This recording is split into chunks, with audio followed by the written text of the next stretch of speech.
All right, we're here with the Slam live on YouTube and, of course, available on Spotify and Apple Podcasts. My name is Ango. I'm joined by my new permanent co-host, part of the Ango family, part of the Ango brand, King Kola. You're finally here on the channel, making your debut. This is bigger than any debut AEW or WWE has ever had. This is the most must-see wrestling talk show, unfiltered, uncensored, and now you're in the big leagues. How do you feel, my friend? I feel great. I feel absolutely incredible. I am very well rested. I took a long nap last night, so yeah, I feel good.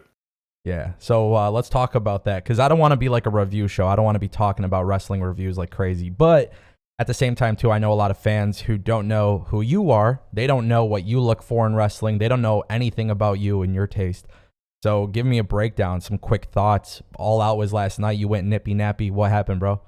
So I like storylines, right? I feel like we all like to be intrigued and emotionally invested in the show. But there was a lot of things that I took away from last night. It was like, okay, they fed us all this for what? Because it led absolutely nowhere. This show, in my opinion, being generous, it was a 4 out of 10. I was not. I mean, I went to All Out last year. That was a 10 out of 10 show. Blood and Guts was a 10 out of 10 show.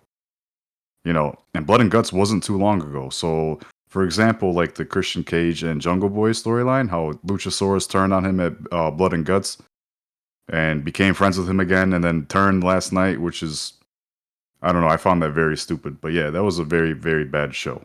Yeah. Honestly, I'm with you, and it sucks because I really don't like being negative about AEW. But I told you at Blood and Guts, dude, like we were sitting there, we had great seats. And I told you, I was like, bro, I don't feel connected to AEW anymore. It's like kind of sad. Because if anybody knows how much I loved AEW, like in this world, it's you. Because we go on these wrestling trips, we go to these shows, we go to WWE, and like I've been telling you for a minute, I'm like, bro, like there's just something that is disconnecting me from the product, and it's sad, right? Because we go back and we watched AEW from the beginning. We go to these shows, you start to realize like, oh, sweet, like we got an alternative.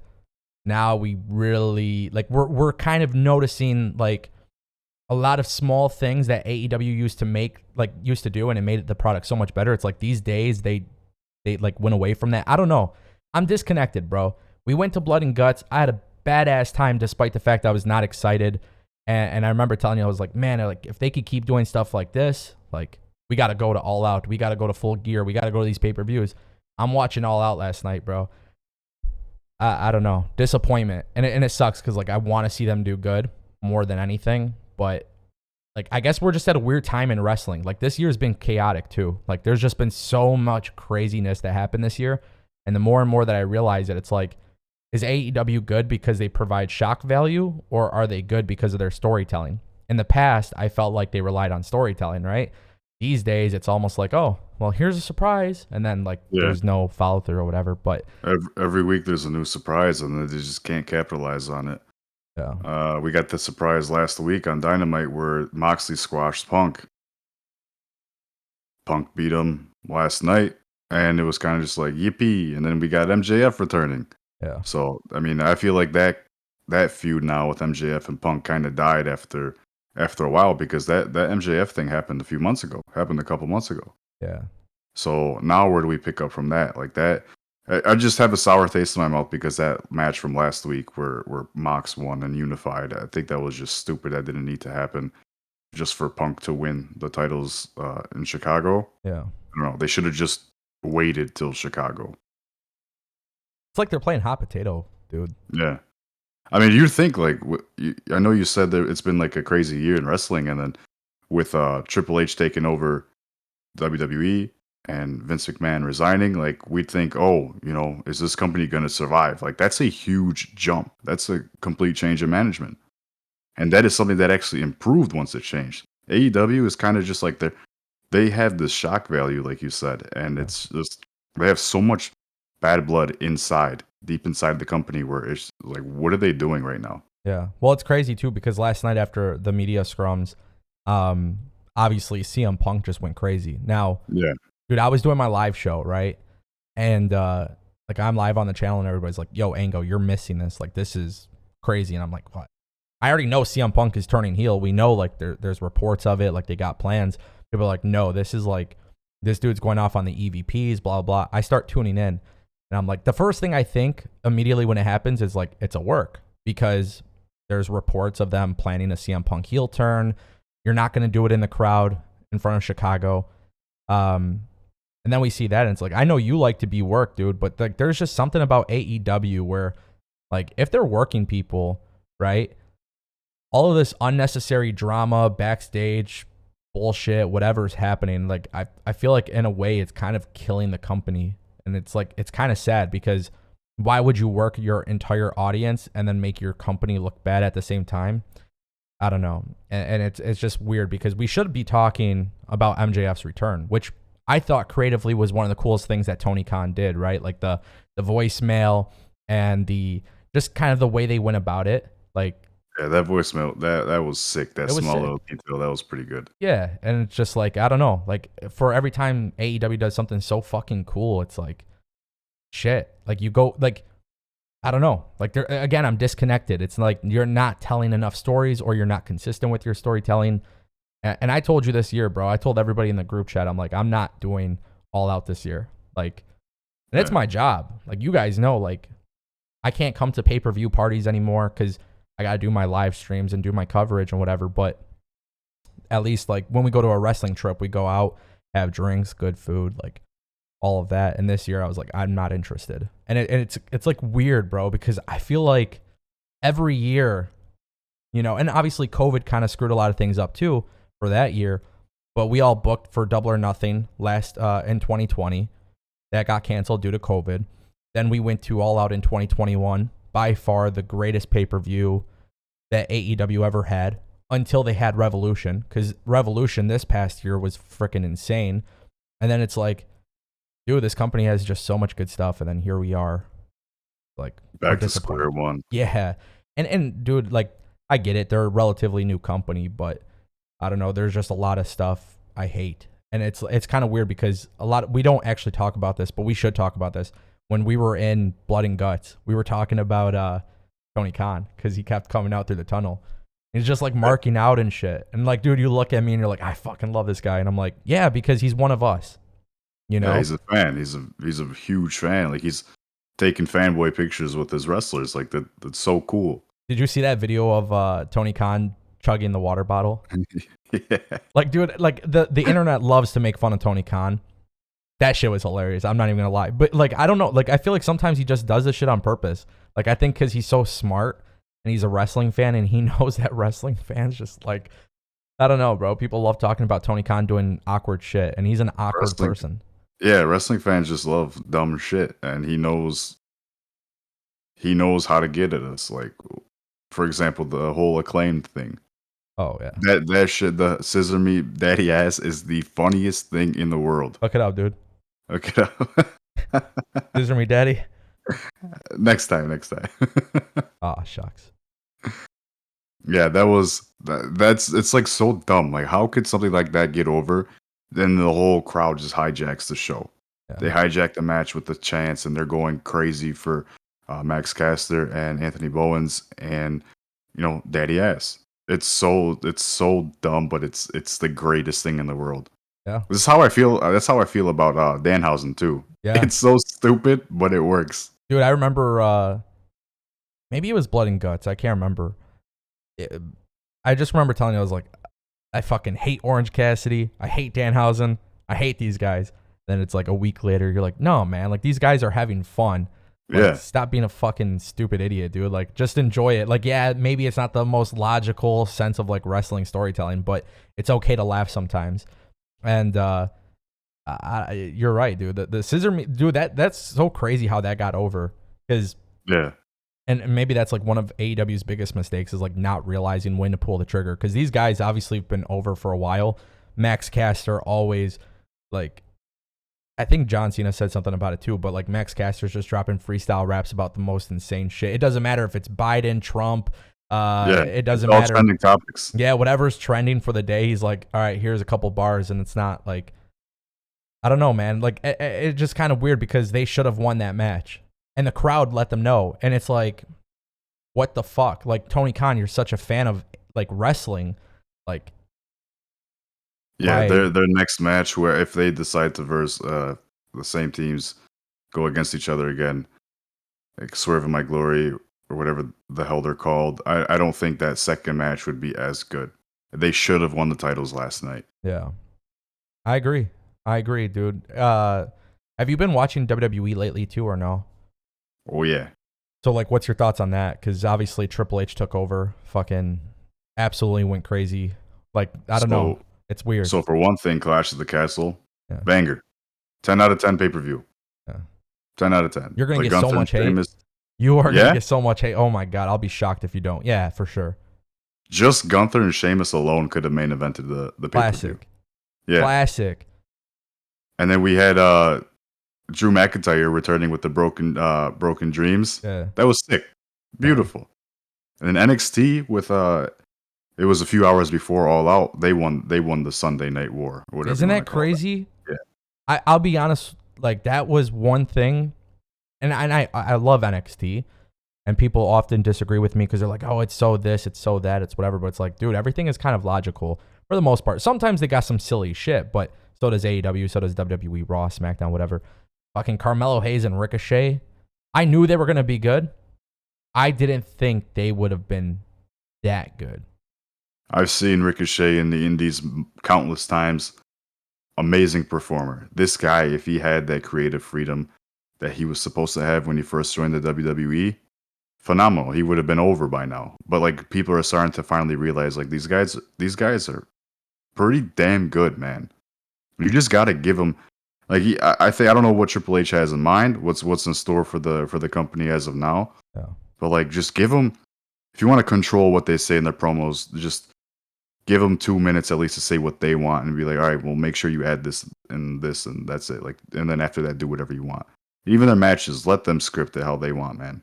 It's tough because with like AEW, you know, they've kind of let people go out there, and it's kind of like a bullet point system, I think. So it's like, hey, you got to get this over. This is what you got to talk about, but go ahead and do your thing. And then it's like, sure enough, we have all this drama. Hangman Page, CM Punk. You got Ace Steel going on TV, dropping the fucking F-bomb, and like, you know, it's like, you kind of want to have control. Like, I get both sides of the coin, right? Like, you kind of want to have control of what they're saying so they're not being stupid. But also, at the same time, too, it does feel very real and organic. And that was something that I noticed, like, once Triple H came in, not everybody, but, like, there's a select few of people who are like, all right, they can kind of just go out there and cut a dope-ass promo. Dude, did you see Kevin Owens and Drew McIntyre when they went face-to-face on Raw? Yeah. It was like the first time they said wrestling, and like Drew let's wrestle. Like, and wrestling fans pop for this stuff because we've known for so long Vince McMahon just hates that shit. But then like, yeah, it feels like more real. It feels like just that small detail alone makes it feel like there's change. Yeah. So we're in store for something crazy to happen soon. But like we were talking about how with the bullet points and then them being able to do whatever they want. I think CM Punk is that guy that actually needs that filter to where they need to control exactly what he's saying. As opposed to a guy like MJF, I think you should let him say whatever the hell he wants.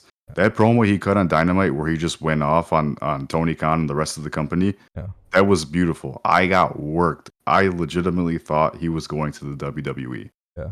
That was beautiful in my opinion. I was freaking the hell out. I was jumping out of my seat. Yeah. And then you got a guy like CM Punk when he drops his pipe bombs. It's kind of like this guy's a dick, dude. Yeah. Like this isn't funny. It's not cool. Like it's just the guy's a good performer. Yeah. But he's got a horrible personality. He's always going to have that like disgruntled employee vibe. Like I think that's always going to follow him. You've got a lot of people who mention it in the wrestling world. It's like, yeah, this guy, it's just the way he is. And I mean, I never really cared for CM Punk, you know? Like I really didn't. His career was kind of like in the WWE, he had a few weird little stints, but like once the pipe bomb in the summer of Punk and everything, that was really, really cool. And then the Mania match with Taker, that was really cool up until 2014 where he walked out. It was like right after the Royal Rumble, I think. Yeah. Dude, that was 3 years. That's not a lot of time. And then once this guy, he played it smart this time around because he won the title, and at the post-media scrum, he decided to go off. So he's smart. Don't get me wrong. He's intelligent as hell, but He made sure he got that title, and then he could say whatever the hell he wants. We went on into the whole company, all the Dude, producers, everybody. bad Now the luck for the Bucks and company. Kenny, yeah, now the Bucks and Kenny are threatening to leave. Yeah. So who leaves now? Does Kenny leave, or does Punk leave? Because they're gonna have a match at some point. Does Kenny win the title and Punk leaves, or does Punk keep the title and Kenny leaves? So Because it's bound to happen. from what I heard, it was like part of it is work, part of it is shoot. Like the rumors of like actual issues between people, Hangman, stuff like that, it's pretty legit. But there's certain things where AEW's and Tony Khan specifically, right? And he wants that shock factor. He wants to blur the lines. He's like, well, let's run with this and we'll see what we can do, which makes sense because the EVPs obviously should be in the know with what's going on. I always go back to like 2 years ago, though, when there was rumors of the EVPs not seeing eye to eye. And people are like, oh, that's not real. That's not real. Sure enough, what happens in 2022? We get Cody Rhodes in WWE. So Yeah. what's real and what's fake? I think all of it is a little bit real. And then obviously they're professionals. They're trying to put out a good product. They put in the mix. But the problem is whether it's a work or not, I think everybody in this situation looks bad. I think Hangman looks bad. I think Kenny and the Bucks look bad. I think Tony Khan is probably, it's like this for me was the moment where I really realized like Tony Khan is either losing control of his company or he is working everybody to the point where he's making himself look like he's losing control of the company and he's really not. But nonetheless, the public perception is this guy's lost control of his company, you know? I think like, Tony looks at it as like he sees all these pipe bombs and these shoots. He's like, oh my God, this is some good shit, without realizing what's really going on. Like with this shoot that he did with what Punk did last night, pocket watching Colt Cabana, like that shit's dumb, man. Yeah. Like, and for a guy who says this feud ended 10 years ago and you guys are still asking me about it, and he's like, I just want it to be dropped already. Yeah. And he keeps elaborating on what happened. Yeah. It's like, are you really over it, dude? Like Yeah. you say you are? Because you're going into depth and all these details about what happened and what really happened, two sides of the story and all this and that. Yeah. Are you really over it like you say you are? This guy's just going out there to bury everybody. And I just think it's so stupid. Bro, he said some shit about like he's working with idiots. And he's like, Yeah, and he points at Tony Khan. Yeah. And Tony Khan is just kind of sitting there taking his ass beat. And it's like, okay, bro, like I know CM Punk is a draw, but I'll be honest with you. I personally enjoyed AEW pre Adam Cole, pre CM Punk, pre Bryan Danielson, pre Andrade. Like AEW was sick at a time when they were actually focused on their own shit. And then it's like as time went on, it's like, okay, cool, you keep signing these WWE guys. Okay, show us why Vince McMahon dropped the ball. Oh, sure enough, you're not doing anything with those guys either. So what's the issue? And that's where I kind of get a little bit more annoyed with AEW because it's like, dude, like there was a time period where I really loved it. And I loved when Tony Khan would get hype. I loved it, dude. I would tell you guys all the time, I'm like, I love the fact this guy is literally a mark. And he puts over his product. He puts over his people. He never puts himself on TV. I genuinely love that. But then it's like all of a sudden lately he's tweeting and I don't know. It's just. He's taking too many shots at the other companies. Like, dude, just focus on the task at hand. Put your show over without digging at the other promotions because literally you're going to lose control while you're focused on other things. It's just going to sweep right under the rug. Well, you cover MMA primarily too, and it's like you don't see Dana White doing that shit. Like it's very rare where Dana White goes and talks about his competition, you know. When I make my videos on MMA and it's like Dana White related, it's literally just about like the money issue. Yeah. You'll never hear him say, "Oh, well, fuck Bellator, 1FC and PFL." Like he'll literally just say, "Let them do what they gotta do."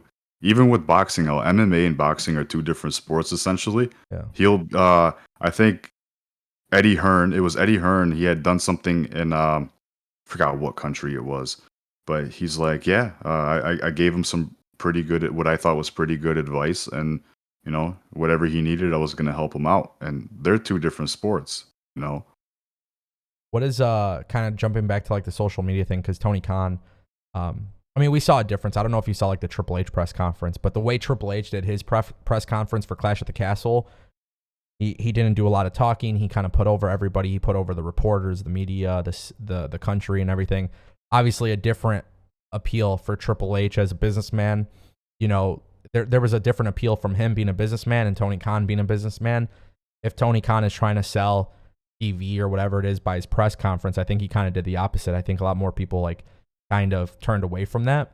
So it kind of leads me to the question, because I'm actually curious, because you never tweet about wrestling, like especially out of all the guys in our group, like you're the one who I never see like ever tweet about it. Is there a reason for it? Like what's your thought on like social media and wrestling? Just even when we go to the shows, I hardly ever take pictures and videos because I just like to be in the moment so much, and it's like I feel like I'll miss small details. I don't know. I just kind of like to let it happen. I don't really care too much, and I don't tweet as much about it or talk about it on social media because I'm not really that interested in it right now, man. Like I haven't been CM Punk and John Moxley. That's supposed to be a hell of a match. Yeah. If that dumbass squash match didn't happen, that's supposed to be, the two biggest guys in any promotion ever. And then, like, I haven't been interested in CM Punk since when he faced MJF and he came out in his ROH attire. That was Revolution, dude. Yeah, since the Revolution, I haven't been tuned into CM Punk. I haven't been tuned into Daniel Bryan since he debuted at All Out last year. No, actually, I'm gonna correct you. Well, maybe you didn't care for it, but Kenny and Bryan was sick. No storyline attached to it, but it was a dream matchup. And I think it's like Eric Bischoff or Jim Cornette or like one of those guys. Are like, oh, Tony Khan just books for like universe mode 14-year-old kids. Like, I don't know. And that's why it kind of gets annoying, right? Because you could see the potential, and even with Vince McMahon, dude, like Vince McMahon had all the potential. He could have just easily went to Triple H and been like, hey man, like what do you think? But these fucking guys are so hard-headed or stubborn or they're stuck in their ways. Like, I don't know. It's like, I guess it's not a big deal to go ask for help. It's not like Vince McMahon never had a great wrestling show. It's not like Tony Khan never had a good wrestling show. They've done great shows in the past. And then it was like, as time goes on, both of these guys, and actually, I'll tell you, I think WWE was so bad. I think WWE got so bad with Vince McMahon that people were ignoring the mistakes that AEW was making. Just because the energy, the crowd, the presentation, it felt big time. And I think deep down inside, because I've been covering it for a while, there was a lot of holes in AEW.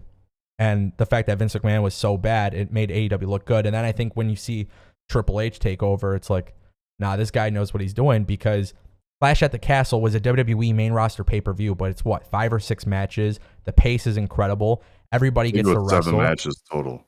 Dude, it felt like an NXT takeover, but for a main roster inside of a stadium, 60,000 plus people. Yeah, you know what I liked about that? I think it was 65,000. Yeah. And they didn't exaggerate the number. It was spot on. Really? Yeah. So I think that's the new thing. Yeah, I think that's the new thing, which is so damn cool. They're not going to lie about the numbers. They're not going to lie about the numbers. Damn it. This is a fucking amazing promotion because we're not going to lie about our, Dude, didn't AEW like crack a joke on WWE? I feel like they did that one time, like during commentary. They're like, oh, we have a legitimate sellout crowd of like 14,000 and that's the actual number or some shit. I can't remember. I feel like Nuke sent it to me a long time ago, but so they love to trade, or not even trade. It's just kind of just one sided with AEW. They love to throw barbs at them. They do. Like, remember when Triple H he met up with Ariel Helwani? Yeah. And he did the interview, yeah. And then seconds later, Chris Jericho came out with something on someone's podcast, and he was just completely trashing on it. Yeah, it's like so stupid, man. That's where I mean, I feel like you should take shots when it's applicable, right? Like if Vince McMahon was out here taking shots at Tony Khan like every single day on Twitter, like I'd be like, what the fuck are you doing? Because your product is kind of ass. Like, yeah, we got Cody. We got some cool things here and there. But like for the most part, you're doing rematches, DQs all the time. Like your shit's really not that good. Like if Triple H wanted to right now talk shit on Twitter, he could. Because right now he's got the best product. Mostly that's what people are saying. Tony Khan and AEW, Chris Jericho. It's like, dude, the minute that somebody ever gives you guys attention, it's like your first thing to do is trade shots at them. And then even if they're not saying anything about you, it's like a slow news day. So let's just talk about them. I don't know. That's always been a turnoff for me because I feel like you're not at your A game. Chris Jericho, I love him. I think he's amazing. But then it's like you're taking shots at WWE, NXT, and I don't know, bro. I felt like there was matches, and this is crazy. I know people will disagree, but I feel like, and maybe you might disagree, but I feel like Clash at the Castle and NXT TakeOver or sorry, NXT Worlds Collide. They don't have TakeOver anymore. But like, I was watching that pay-per-view, and it's like Carmelo and Ricochet was a sick match. Braun Breaker and Tyler Bate. Didn't expect that. That match for me, I was like, fucking, this is stupid. Like, I don't really care about this. And we got the match, and it was a freaking amazing match. Meiko Satomura, Mandy Rose, and Blair Davenport. Nobody in their right mind would have expected Mandy Rose to go in there and have a great match with those two. Pure wrestlers, you know? And it's like, all of these people delivered such a great thing, and the crowd loved it, and social media loved it. Why are we watching All Out? Bryan Danielson and Chris Jericho. It should have been... I personally like the fact that Jericho was wrestling technical against Bryan, but like, the fact to prove is... that he's the best wrestler in the world, and he's the best sports entertainer in the world, and he's like the last student, I believe, under Stu Hart. So, you know, how his legacy, you know, with the technical wrestling and stuff, and he beat what was supposed to be Daniel Bryan, is one of the next, not even the next, but one of the best technical wrestlers in the world, behind like Dean Malenko and these guys. And I didn't even like that match. No, the crowd didn't either. Yeah, it was pretty bad. You know, it's like, sad. That's sad though, because you got to think too, the crowd, and I said about All Out, like, I didn't like the booking decisions, but I feel like most of the matches, like, inside were actually good. But I think once the Acclaim lost, that sucked the air out of that crowd. They don't. How do you follow up with that match? Was it the women's interim title that came on after? Yeah, and they were trying so hard, bro. I felt bad. It was like they were How sitting do you there, like, follow up with that Acclaim match? The false finishes, even the false finishes with the Dark Order. Oh my god, that was sick. That match, and the Acclaim match were, and the Casino, the Battle Royal, or the ladder match. Yeah. I can't ask for anything else. And I used to shit on WWE all the time for filler matches. Yeah. Last night's All Out was a lot of filler. Those matches could have easily main evented Dynamite or Rampage. 15, what was it? 15, 16 matches? Yeah. They got to cut that shit out, dude. I'm sorry. That doesn't. It's like night 1 and 2 of WrestleMania, man. Fuck that too. I don't want 2 night WrestleManias. Yeah. I'm sorry, bro. I want to go to LA next year. If the boys want to go, if we all get the group chat together and we go, I'm down. I want to be in LA. I've never been there. Me neither. I would love to go, but the whole 2 night thing, man. It was a Saturday and Sunday, and then Raw the next day, and then you got NXT Tuesday, or if they decide to do a takeover on one of the other on the weekend, they'll do it like last year. Which you can't, because the Mania's that night on Saturday. They did it. So when are you gonna do? They did it in the morning or something. Yeah. What about the Hall of Fame? Is it like right after or right before SmackDown or something? It was like right after. Yeah. That was garbage. See, that's what I'm saying though. 2 nights of WrestleMania sucks. 15 matches at All Out sucks. It's too much. I don't know. Like, it's... Hey, listen, if I'm gonna go on vacation, yeah, I'm not doing it wrapped around wrestling. I told you guys that before. That's over for me. We used to do it like that, but I'm done with that because it's not... Dude, I went to Orlando for Mania 33, and I went to 2 indie shows in one day. I saw both Progress and Evolve. Sick. I think it was on like a Thursday. And then Friday I had Hall of Fame. Saturday it was NXT. Sunday Mania. Monday Raw. Tuesday SmackDown. It's like I didn't have a day where I could just relax. Because we'd be out partying after the shows. And what do you know? You're coming home at how late in the morning? 4 or 5 in the morning. You're staying up all night. And you got to wake up. Probably sleep in if you didn't get any rest. You know, you're going to bed that late, you're probably going to sleep in. Oh, let's get ready. We got to go to another show. I wish, that's where I kind of wish, like, if there's one thing I would have done differently with NOLA, because when we went to New Orleans, you didn't come with us, but we went to, where did we go? We went to Evolve, Progress, maybe GCW, I can't remember, but we went to a whole bunch of shows, Hall of Fame, NXT TakeOver, like, we did all of these different things. Then Raw and SmackDown. We were spontaneous as hell because we had already bought tickets. And we got there and I'm like, you know what? I'm on a trip. Like, you guys want to sell our tickets and buy front row? We couldn't sell our tickets, but we bought front row anyways for Raw and SmackDown. We were there for the cash in and like all these different things. Like, it was a badass trip. Don't get me wrong. I I feel like I remember more of the wrestling stuff than when we were out on Bourbon Street having a good time, fans that was like wrestling. one night. Yeah.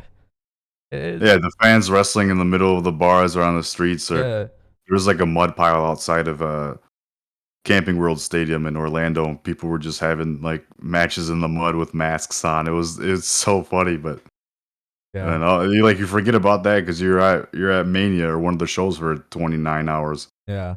That's why I think like wrestling shows, like you just want the right amount of wrestling. Like Takeover, like Worlds Collide was kind of cool because it was 3 hours maybe, but it was like 5 or 6 matches. The pace was good. Everybody was able to wrestle. They didn't do too much to like make it feel like a chore to watch it. But you got to keep in mind, people were watching NXT. Then you jump into All Out. You got 3-4 matches on the pre-show, which, by the way, Kingston and Ishii was absolutely sick. I think a lot of people should be talking about that. Unfortunately, they're not. But again, it just doesn't feel important because it's on the pre-show. But like, even if there's like good that comes out of a long pay-per-view, right? Like if you're watching All Out, even if you're a fan of all these matches, nothing feels important because there's 15 of them. And then you have all the drama and stuff after. It's like, well, that just pretty much devalued everything. You know, what I would have done. The pay-per-view at that point wasn't even the talk of the night. It was what happened after. So everything just went straight out the window. Yeah. Now we got to have another. Dude, it's almost like Tony Khan knew like the pay-per-view just didn't hit right this year. So, hey, let's get everybody excited and get them talking. Yo, Punk, start talking about Colt Cabana. And then like, fuck you. And like, dude, it was kind of crazy, right? Like he went off and nobody's talking about the pay-per-view. People are forgetting about all those chops that Ishii took. And it's like, yeah, you're going to forget that because there's 15 matches and CM Punk just went crazy. And now people are trying to figure it out. Then you forget about the 79 Walls of Jericho attempts in Jericho versus Bryan Danielson. What was your most disappointing match? Was it that one?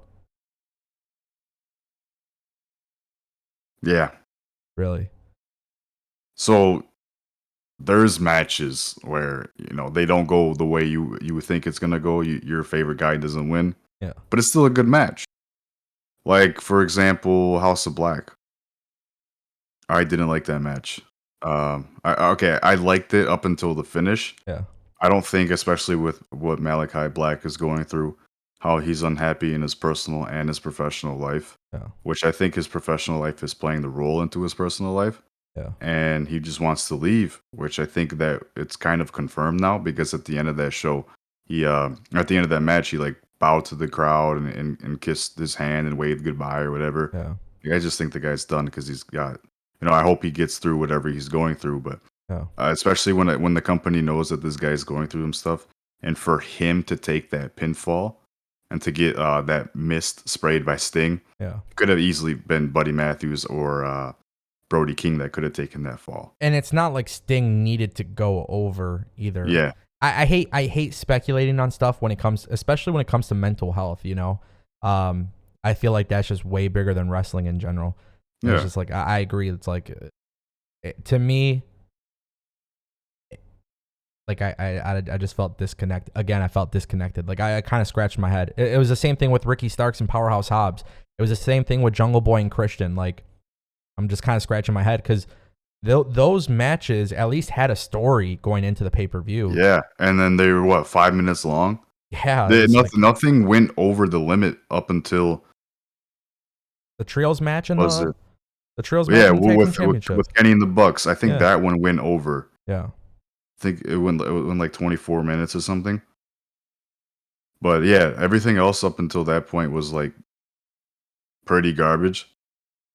That casino ladder match, that was beautiful. And then I saw Stokely, that midget, and you didn't like it? No, I think that in his gang, I hate gang of killers. I hate you. No, I hate AEW. No, I don't hate AEW. No, I hate you. I disagree because, well, actually, I hate bad storytelling. Well, here's the thing: people are gonna hate this. They're gonna fucking hate this. But I liked Retribution when it debuted in WWE. Yeah, and this gave me it gave me Retribution vibes, dude. It was kind of sick, and there's a history there with Stokely. Well, and I knew this. I knew this was happening. That when Stokely has a faction, that obviously that's the reason why he keeps giving people his business card. The only thing I hate is the group of people that joined him. Like the Gun Club, like this to me. So here's okay. This is gonna probably this. Let me just get this off, right? The Pinnacle, FTR, Wardlow, Shawn Spears, Tully Blanchard, MJF, and FTR, right? This new faction that they have, Stokely Hathaway replaces Tully Blanchard, Morrissey replaces Wardlow, the Gun Club replaces FTR, Ethan Page replaces Shawn Spears, and then MJF is in his spot. Am I forgetting anybody else? I can't remember if I forgot anybody else. No, yeah. I don't think so. So basically, my point is this is just another version of the Pinnacle, right? But also at the same time, it's like, okay, yeah, I get it. There's history there. MJF brought in Morrissey to the company. MJF is, like him and Stokely have history, whatever. It's cool. But like, what's the point of it? Like, even if they come up with this brilliant storyline, like, what's the point? Now, obviously, we'll see within time, but like when I was watching that debut, I was like, okay, cool. Stokely grabs it. It's his new faction. W. Morrissey, all these guys are there. That's fine. Whatever. Then we get the MJF thing and he walks out. It was like great reveal. I loved it. But it's like, well, what about those guys who just came in and kicked everybody's ass? Why not go beat the shit out of CM Punk and then have MJF hold the belt up? And that's the image that you leave the show with. I felt like... I didn't think about that. That sounds good. Yeah, I mean, it would have made sense. It would have made everybody feel important. But now it's like none of this shit feels important to me because what happened to the Pinnacle? Look, what happened to Shawn Spears? They haven't even explained to us what happened to Shawn Spears. He was the only guy that stuck with MJF. He goes off TV when MJF goes off TV. Now all of a sudden he's like replaced and he's a nobody. Again, I'm supposed to get excited every time there's a new signing, a new group, a new this, a new that. And then it's like you drop the ball, you don't explain it, you keep moving. I don't know, man. Like I like continuity. They don't give me that. But I did like the debut. I loved it. Especially because who else do you pick in that match to win when you think about it? That ladder match was sick as hell, but who do you pick? Dante Martin? He's going to lose. No. Yeah. Like none of those guys have actually been built up. They've all been buried essentially on TV. They throw Pentagon and main events all the time. That's probably, but for him to lose. Not even, yeah. Like I don't know. That's where I kind of see that disconnect. Shit. That's like, I'm shocked that you didn't like All Out. No, that wasn't bad taste, especially with what happened after. I was kind of like, okay, I'm good without watching AEW for like another 2 months. Yeah. Or when's Full Gear? Full Gear, I think, is in like November. Okay, yeah. I probably won't watch till November. That sucks. I don't know what to look forward to. If I want to watch a MJF and CM Punk promo, I'll watch it on YouTube after AEW posts it a day or a few hours later. Yeah. What's next with Christian and Jungle Boy? I don't care anything about that right now. That just killed it for me. Yeah, with the casino ladder match, it was MJF that won it, so that ties in with Punk. There's Jericho and now Daniel Garcia. They're gonna have their little thing. I'm not even excited for that. That's because crazy. I was excited about that. That shit made me happy when like he's like, oh, I'm not a sports entertainer, I'm a pro wrestler, and it's like, okay, cool. But then it's like, you know what I don't like about AEW? You know, WWE for the most part uses pay-per-views to kind of like end the storyline and then move on. Yeah. For the most part, AEW was like, all right, here's 6 weeks of television. We'll get to the pay-per-view, and then some of these things will be definitive finishes, and then the rest of it's like, oh well, here's the start of prolonging it. I kind of hate that because that's what they did with Powerhouse Hobbs and Ricky Starks. Yeah. Is that it? They dropped the ball on Ricky Starks. They don't know how to pull the trigger when they got talent that are ready to go to the next level. They don't do it. And when's Dante Martin gonna show up on TV again? What are we gonna get with Phoenix and Pentagon? What's Eddie Kingston gonna do now? Yeah. What's Daniel Bryan gonna do after he just took that lousy finish? That was so bad. You know, he hasn't won a pay-per-view match at all in 2022. A singles pay-per-view match. Yeah, I can't think of why I would be excited for the guy. The last time I know I said his debut at All Out was the best part. That was the best part. It But was. after that, his match with Moxley where it ended in a draw and William Regal came out. And that wasn't even about them two, and it was about Regal that he showed up. Yeah. Like, this is the last time I felt like, oh my god, DB's wrestling. Or I call him Dana Bryan, DB, Bryan Danielson, same thing. Yeah. So you know what AEW needs to do?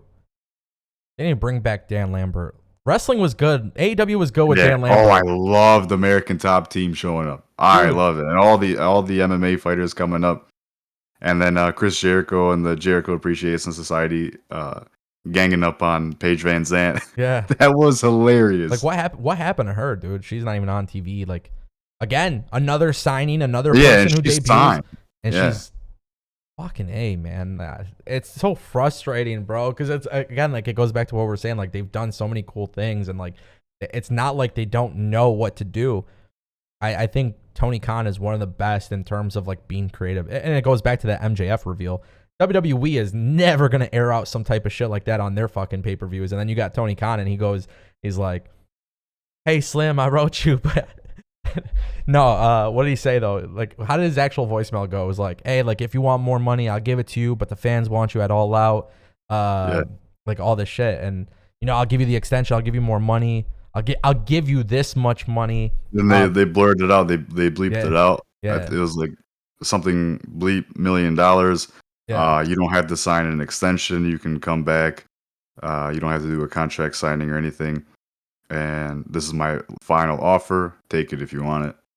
That's it. That was sick. That's why I get so frustrated, bro. I get so frustrated. And then he takes it off. He turns around, takes it off, and puts on the scarf, and everybody goes insane. Nuts. Like, I feel like everybody knew. For sure. But like seeing it actually, like with Cody, for example, in Mania, we all knew. Yeah. Like when it actually happened, we're like, what? It's finally happening, and it's cool how it's being done. Yeah. Because you know if something's gonna happen and it's gonna suck, then you're like, well, fuck, that was for no reason. But then if it's like you're getting what you're expecting and they pull it off in a unique way, in a cool way, it just kind of like, oh, who cares that I was spoiled? You know, who cares it was predictable? Yeah. As long as it's just good, man. Don't give me something predictable where I didn't need to watch. So let me ask you then, because we talk about Ricky Starks, we talk about MJF, we talked about Malachi Black, and like there's obviously a lot of uncertainty. The people have debuted, like they haven't done anything. And this is not just AEW, but like wrestling in general. Because I feel like one thing, and I can't speak too much on Triple H because it's still too soon, but one thing Vince, Tony Khan, Impact, like all these companies have done, it's like once you have an upper echelon of talent, like, hey, we trust you, you're at the top, like we'll just keep circulating television time with you. Like you're always going to be part of like this major focus. So Chris Jericho, CM Punk, John Moxley, Vince McMahon was very, very high, obviously, on Roman Reigns, Drew McIntyre, you know, Bobby Lashley, Brock Lesnar. And then with Impact, it was kind of the same thing with Moose, Eddie Edwards, and a few others. So now with Triple H, it kind of looks like, hey, Dexter Lumis, Karrion Kross, there's quite a few others at this point. Johnny Gargano, Kevin Owens, Finn Balor, like Dominic Mysterio. It kind of feels like Triple H is trying to insert some like freshness with people getting pushed.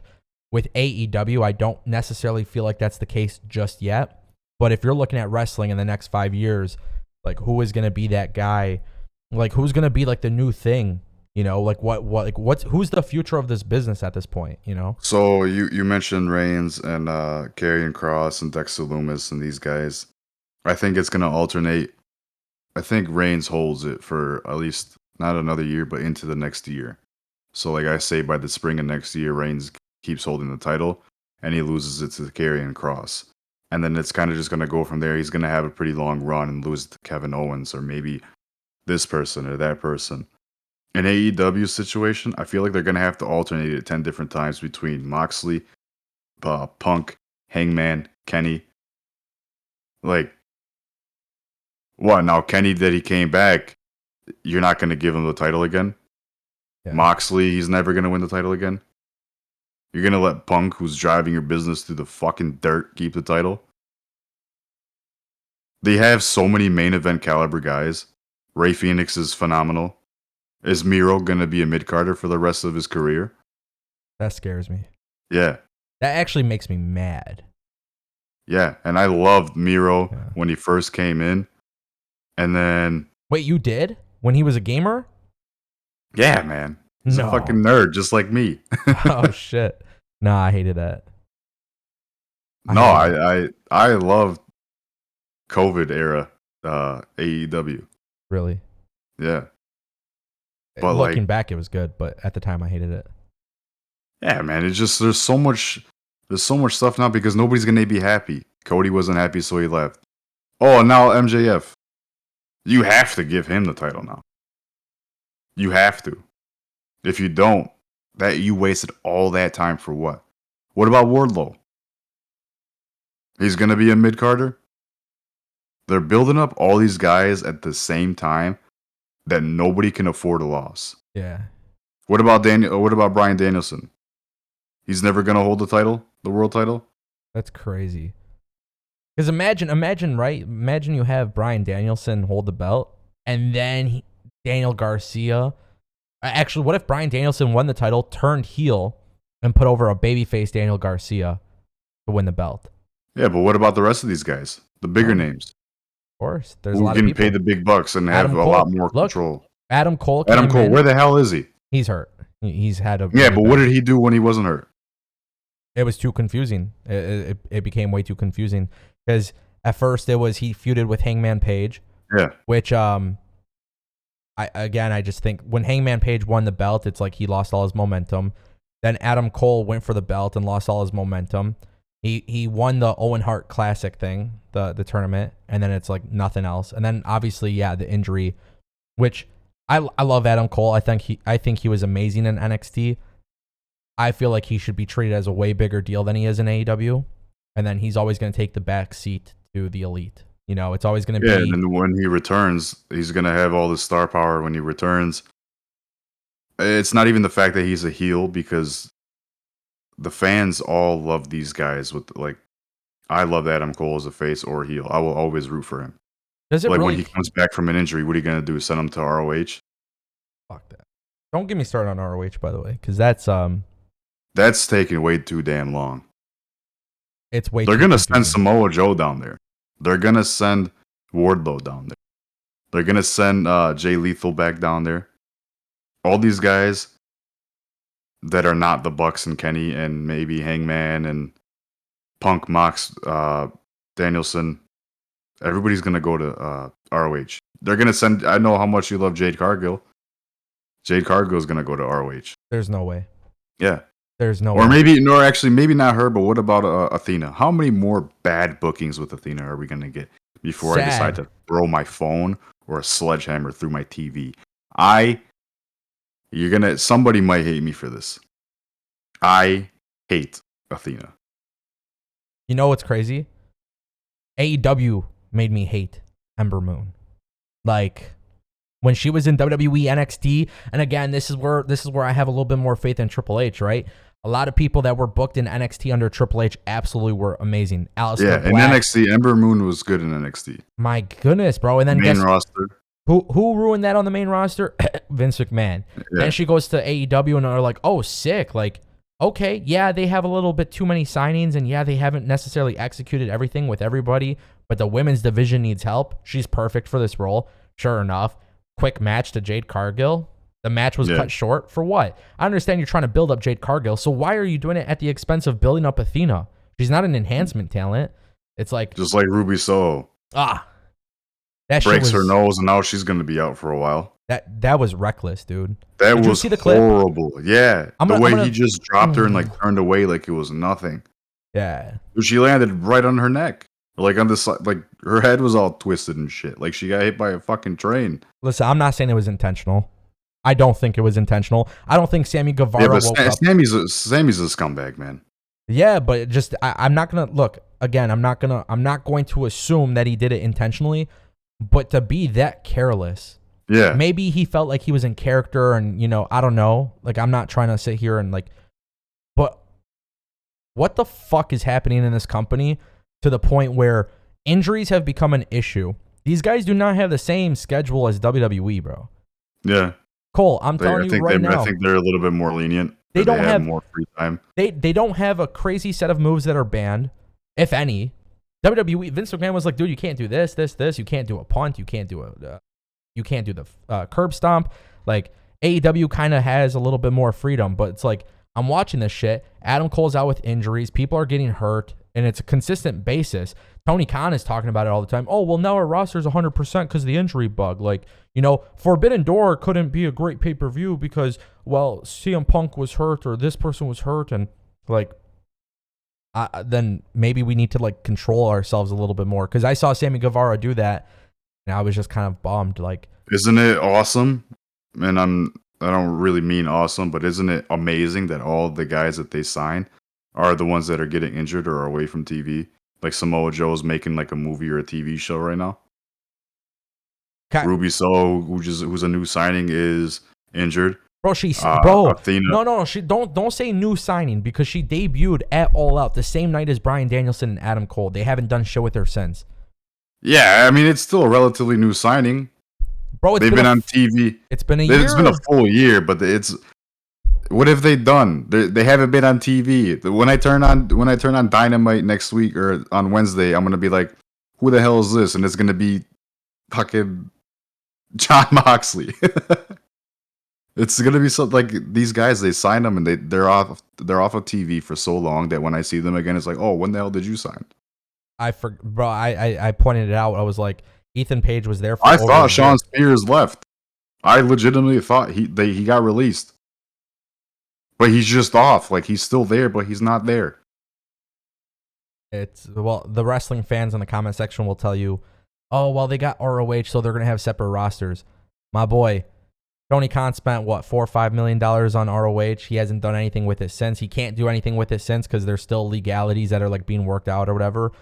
So why are we making a big deal out of them buying ROH? Why is ROH being featured on Rampage more than AEW wrestlers? Like, fucking, they're gonna, once ROH gets launched, like for real, all these guys that were originally there, besides a few of the bigger names like the Bucks, everyone's gonna go back down there. You're gonna tell me we're gonna see Jay Lethal on AEW ever again? I can't tell you. It's either ROH or Impact. Who else? Samoa Joe. He's going to end up on ROH. Cesaro, or whatever you want to call him, Claudio. Yeah. He's going to be on ROH. That was one guy when he debuted, I was like, oh my God. And then we saw him for his second official match at Blood and Guts, which is amazing. Yeah. And then what? Nothing. Hey. And that was a couple months ago. He has the ROH World Championship, though. The ROH Championship belt can kiss my ass. You know what else could kiss my ass? It means nothing. The pure title means nothing. The TNT title means nothing. The what is that other bullshit title that they have? All Atlantic. Yeah, nothing. Oh, I'm so glad you brought that up. I didn't like the Kip Sabian loss either. The guy's been sitting outside he's been sitting in the crowd for the last 912 years with a box on his head. He comes back. Yeah, I counted. I made sure I counted. He comes back, gets his ass whooped, and it's like Perry Saturn in that fucking mop. It's so stupid. I didn't even think about that. It's so stupid. That dude. What is it going to take to fix wrestling? And not just AEW, but in general. Because even WWE is improving, but like, what's the thing that's just going to make you go like, all right, I'm committed? Fuck, probably. I need another really, really good work. Really? I think what's going to take me to stay committed right now. I need another banger Roman Reigns match. I haven't gotten work since him and Lesnar at SummerSlam. I legitimately thought when he flipped that ring over, I'm like, that's awesome. Great storytelling. That's not even storytelling. That's just like, it's just bullshit. That's so cool.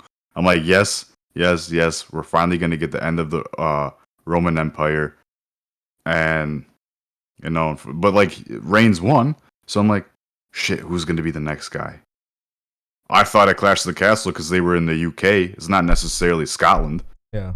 But they were in Wales. I'm like, all right, then McIntyre is going to dethrone him, and then we'll get McIntyre versus Karrion Kross. Let Reigns take some TV time off.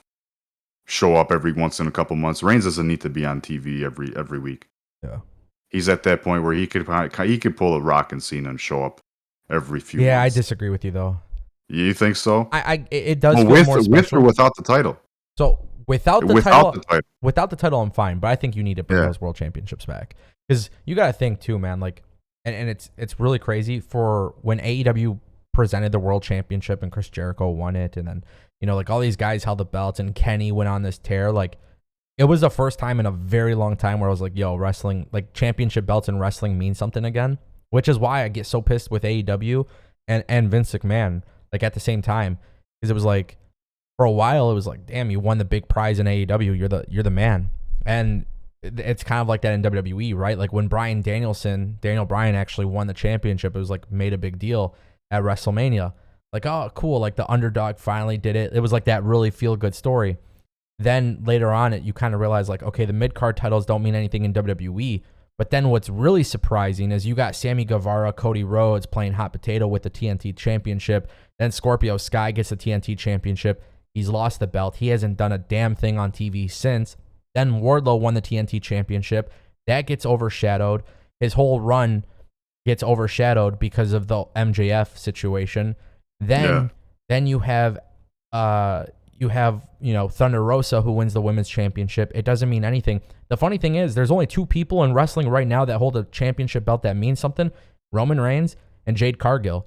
Whether people like Jade Cargill or not, the one thing that they did right with her is she's 37-0. She hasn't lost the belt. Nobody's coming close to beat her. Everybody's going to disagree or agree as to whether or not she's good or bad. But at least that championship belt means something because she does defend it quite often and they haven't played hot potato. Everything else is fucking hot potato and somebody keeps dropping the shit. It's like, I don't care about your championship belt anymore. So Jade Cargill's title means something, but her matches don't mean anything. Sure. They're all horrible matches. Yeah. She's improved. And I don't think it's her. I don't think it's her that's the problem. I think it's booking who they're putting her with, to be honest. Yeah. Like her real test of strength was against Athena. Yeah. And that was short match. Whack. Short match. Yeah. It wasn't anything. It wasn't memorable. No sense of her being in danger whatsoever. She's 37-0. When is she going to drop that title or vacate it? She doesn't even have to lose. Just vacate it and move up. Let me ask you something, though. Kind of off topic, but Jade Cargill, when she walks out for her entrance at All Out 2022, she goes through the brick wall or whatever. Just tell me if I'm crazy for thinking this, but I almost felt like there was about to be a Shockmaster moment. Yeah, she stumbled. Dude, it was kind of crazy. Stumbled a little bit. Yeah. I loved it though.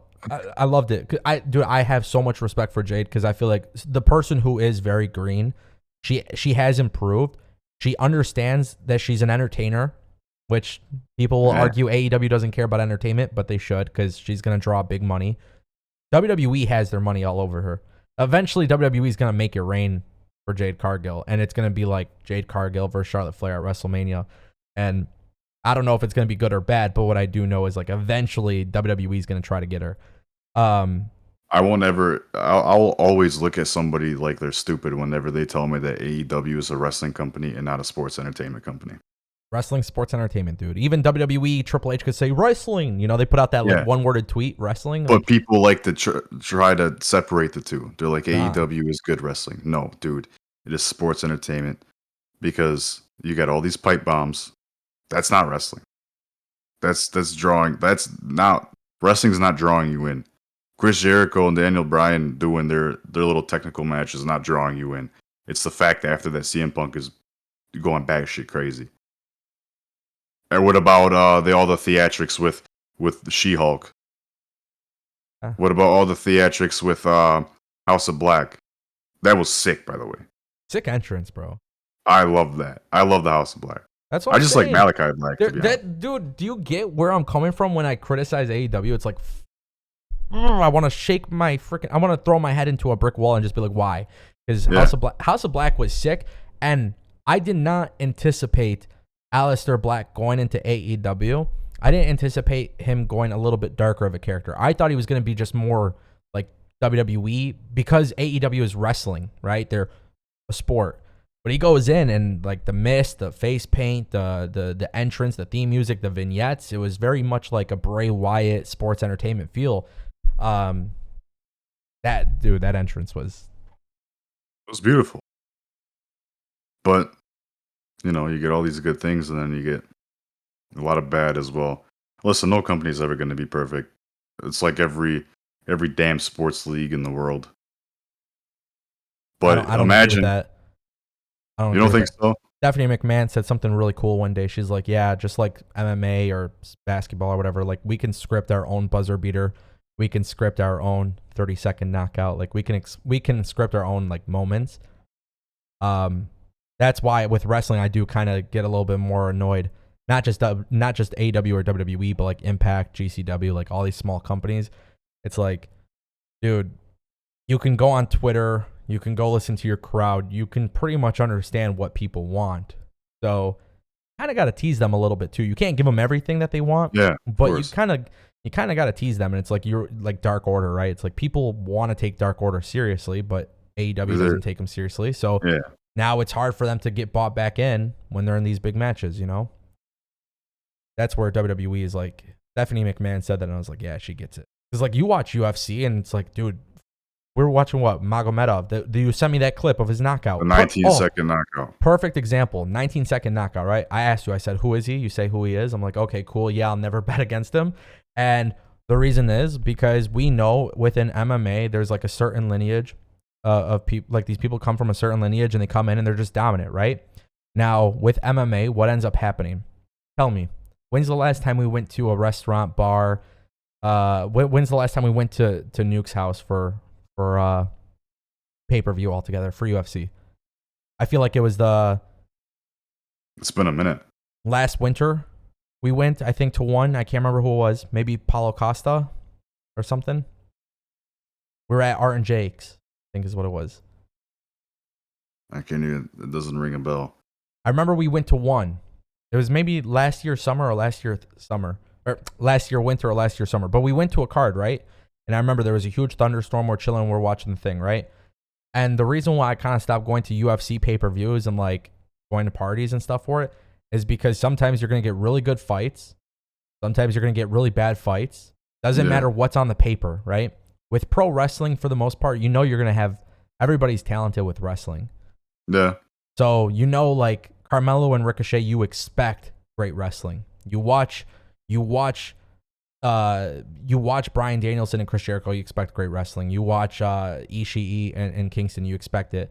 With MMA, it's a little bit different because somebody can have a really, really bad off night and like it just ends up being bad. And my point, Usman and Leon Edwards. Nobody expected that. Usman was winning that entire. He lost that first round, won the next 3.5. I mean, because he was winning that fifth round, or he won the next 4 rounds essentially with a minute left. That was his, and he got sent straight to the darkest pit of hell. but do you see my point though with like wrestling and MMA? Like wrestling, you shouldn't have bad cards like in comparison to the other sports. Yeah, because everything is a dream match on paper. Yeah, and then they just drop the ball. Yeah, like last night. So strange, man. That's why not even last night, man, because there's been so much horrible. Let's look at WrestleMania 27 in 2011. How horrible that the year before and the year after that was. Yeah. I think I tuned out. I don't even think I tuned out for a couple years. Yeah, I'm like, this sucks. Impact for me, when Bobby Lashley had his run of dominance, I hated that. I stopped watching. I stopped Bobby watching Lashley's that. Impact. Really? Yeah, but I'm an Impact fanboy, dude. I was back in the early stages.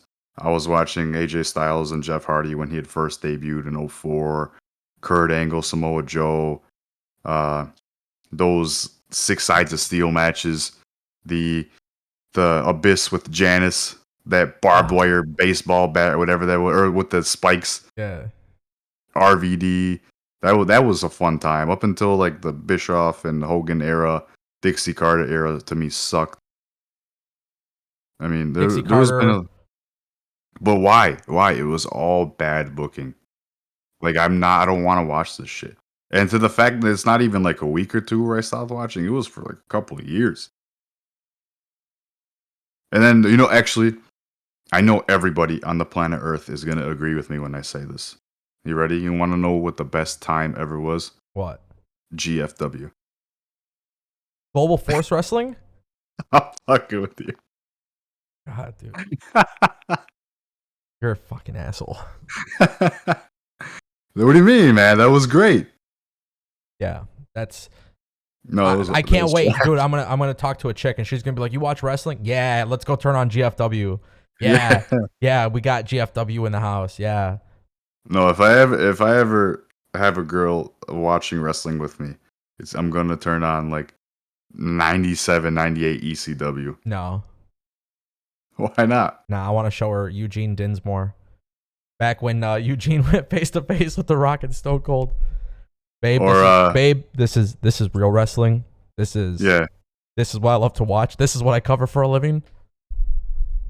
I don't even know. What's like a good match to finally introduce somebody to wrestling? So you got a significant other and you want to introduce them to a good match. Okay, we'll do significant other. Okay. What match would you show them? That's a good question, dude. To them to be like, "Oh, wrestling's stupid. I don't know why you watch it." All right, watch this one match, and she's like, Kenny and Brian. And the way I would explain it to my girl, I'll explain to you why.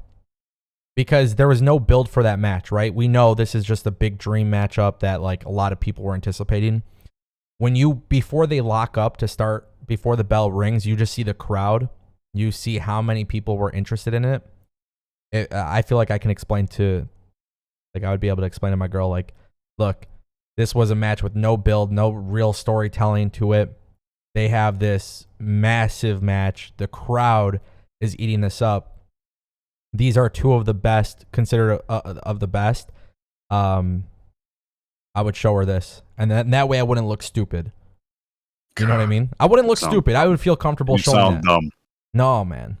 No, I would show her that. If my significant other wants to watch wrestling with me one day, the first match I am going to show her is Simon Dean versus the Great Khali. You're trolling, bro.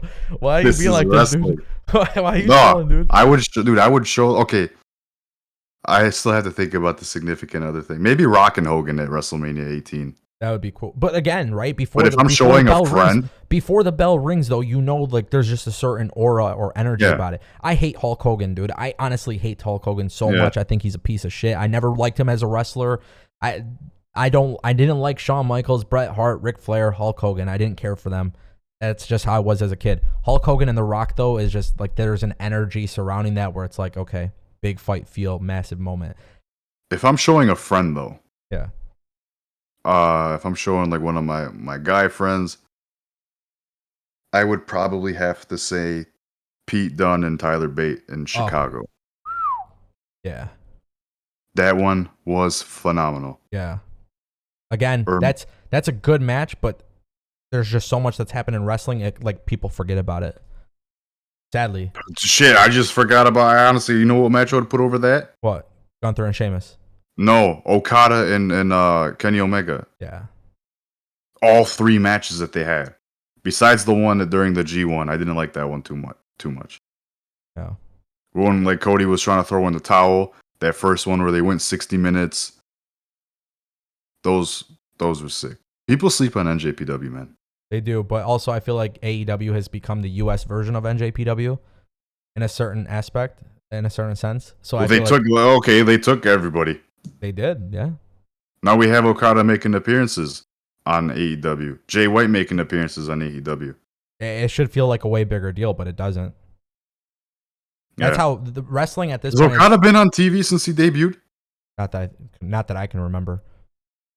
Was that even like a signing, or was that kind of just like a here, come Forbidden through Door. for Forbidden Door? Yeah. Yeah, that's all it was. Haha, I love wrestling, dude. Oh, it's the greatest. It's funny because we've been pretty negative this episode, but we love it. It's real shit, man. Yeah, Nothing's ever gonna be perfect. it's. I told you I was like Conor McGregor is like rumored to come to WWE, right? Did I tell you that?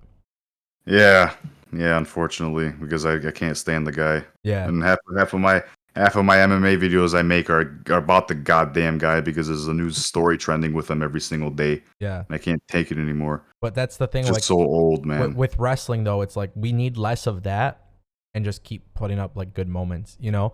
Because that's like one thing I kind of get disappointed with WWE. It's like, oh, there's a rumor that Connor's going to come in. Well, first of all, Connor's got a lot of personal issues he needs to kind of work out on its own. But like, you watch wrestling, and even when it's bad, dude, you still find ways to love it, no matter what. Because it's a celebrity.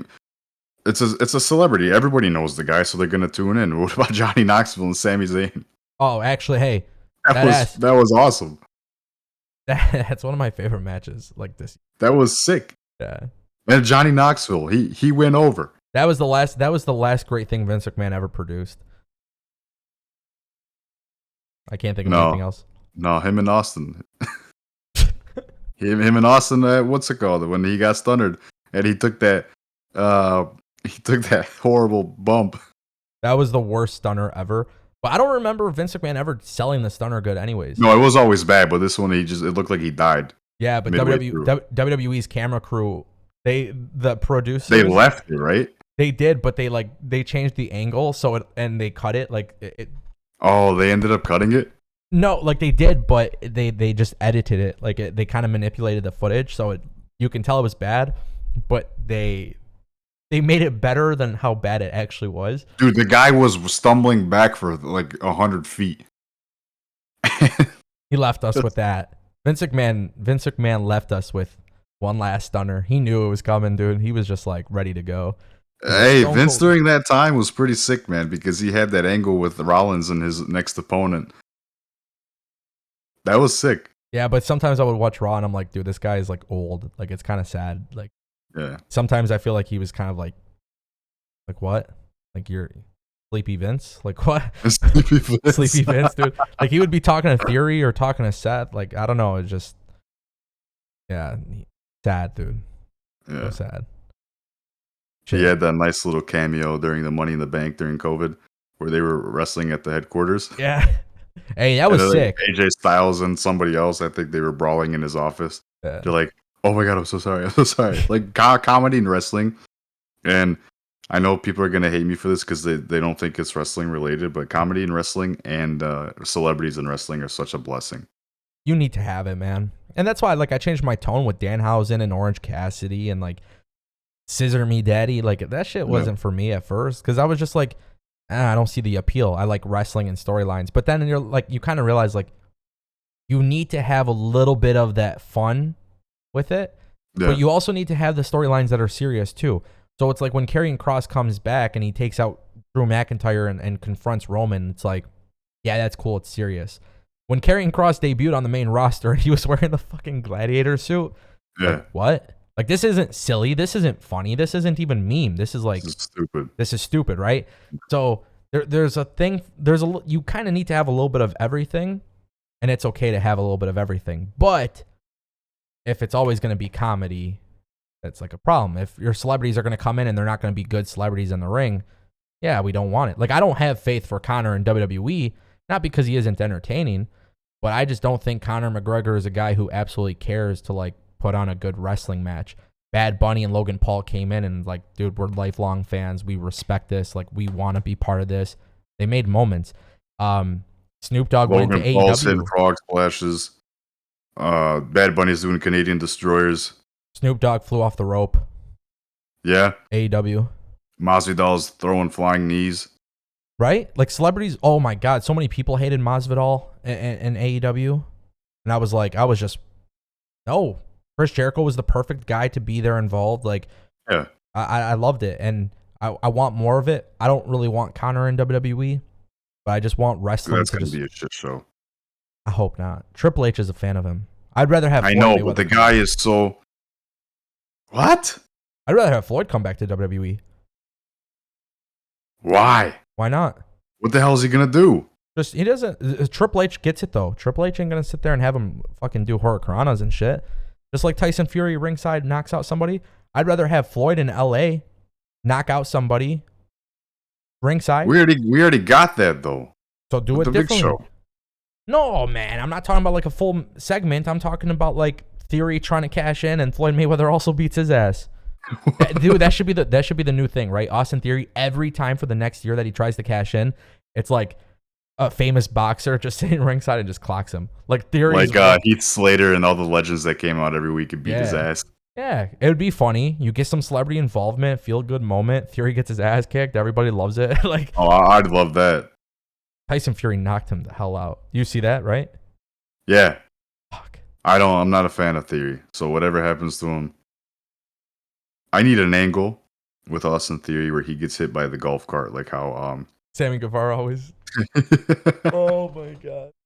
Yeah, that shit's becoming redundant, but I hope AEW does it like every week. It should be like a thing where like a dude is just sitting in a golf cart just driving around. Like the show opens. Oh, here's Sammy Guevara riding.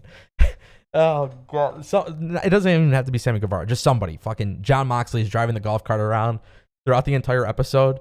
And then by the end of the episode, the show ends and somebody gets hit, and that's the new feud. I don't know. It's terrible. Yeah, it's great booking by you. Nice, dude. Nice, dude. I mean, just shits and giggles. You don't want to hear me book a real wrestling show because it would probably put out everybody else. I'd probably put WWE and AEW out of business. Give me one fantasy match. One fantasy match? Yeah. I would book Roman Reigns versus Kenny Omega. Yeah, I see it. I see that happening not soon, but the next couple of years I see it happening because I know for a fact Kenny's gonna jump ship. You think so? Oh yeah, easily. We'll see. It's gonna be interesting to me. Easily. I always wanted Kenny versus Roman though. I feel like that's you have the greatest wrestler and the greatest sports entertainer come together. Both guys actually know how to wrestle, and both guys know how to entertain. They understand the character arc. That's a WrestleMania marquee match. Triple H would probably book it. Vince McMahon would put it on the kickoff show. So, thank God for Triple H taking over. I think a match where they would beat the absolute dog shit out of each other would be Kenny Omega and Seth Rollins. That'd be sick. They're just going to beat the hell out of each other. Trillions of false finishes. It's going to be a 3-hour match, and that's going to be one pay-per-view on its own. Just one episode of Monday Night Raw. Yeah, 3-hour just episode. Kenny versus Rollins. The entrance itself takes an hour. I love pyro. Do you? As long as it's pyro, I'm good. Did you see Pentagon's pyro for All Out? Badass. Yeah. It's too bad they book him like shit. I know. It's actually sad because I thought AEW, when he signed to AEW, I was like, yeah, this guy's going to be top star level. Because Impact is the only company in this world that has ever booked him like a true champion, like a true star. And then sure enough, he goes to AEW. Who's your number one wrestler ever? Ever of all time? Okay, modern era. Like right now. Right now, Cody Rhodes. I loved him in AEW. So I loved when he got released from WWE. When he left WWE, went to the Indies, went to ROH, went to all these things. I started to fall in love with him because he gave me that John Cena effect. He reminded me of John Cena the way he carried himself. And then he went to AEW, absolutely killed it. I loved everything. Had some bad segments. They had some mistakes in the beginning, but like you live and learn, right? Then he came back to WWE, and it's like this guy's a fucking animal. So Cody Rhodes right now, Cody versus Roman is what I want personally.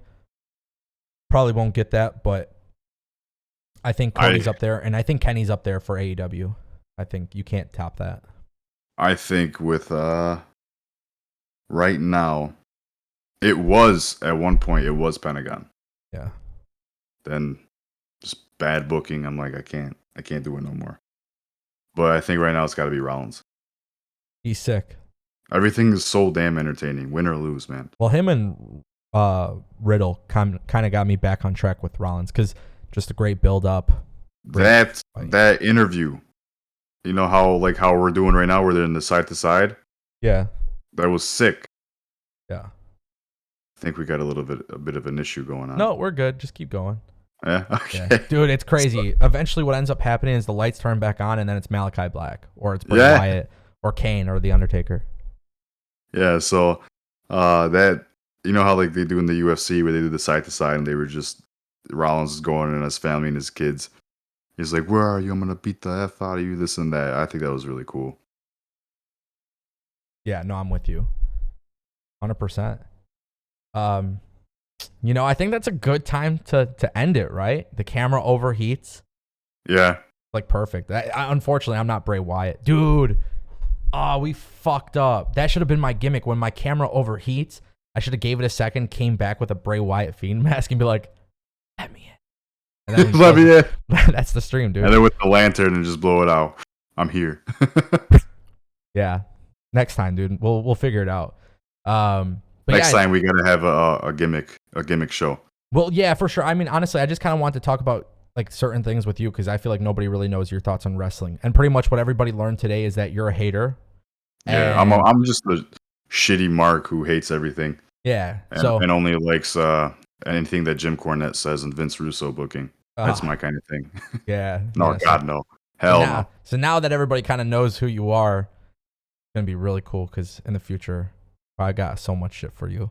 You have no idea. I just kind of want to ease you in. First time on camera, first time talking to a person. Finally becoming a fucking rock, dude. My boy is finally becoming social. Your room looks good though, so that's Thank you. Oh, dude, my bed's not even fixed. I just cleaned up this part right here because I know it's gonna be on the camera. Nice. So that's good. My boy's doing good. We'll call it an episode. We'll be back next week. We're gonna have a lot of structure for the future episodes, so I'm gonna keep you on your toes. If you guys haven't subscribed to the channel, go ahead and click that subscribe button. We're also available on Spotify and, of course, Apple Podcasts. If you guys could leave a review, that would be great. King Kola, Ango, that is the first episode of the Slam. And I will only be referred to as King Kola. Yeah, we're just going to cut it.